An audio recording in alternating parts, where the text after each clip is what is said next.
özel. Annemle babam gelmiş çok uzak bir yerden.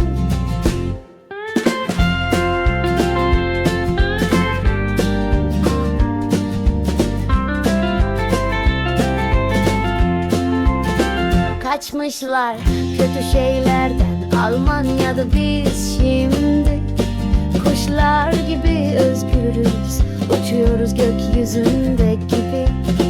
Adımı Özlem koymuşlar çünkü çok özlemişler. Dağları, evleri, rüzgarı, topraklarını, gülleri. Gidelim mi memlekete derim bazen babama.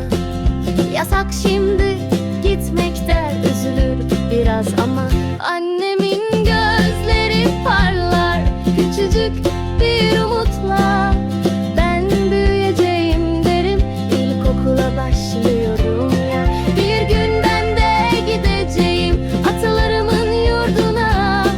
Elimde çiçeklerle, dilimde özgürlük şarkı.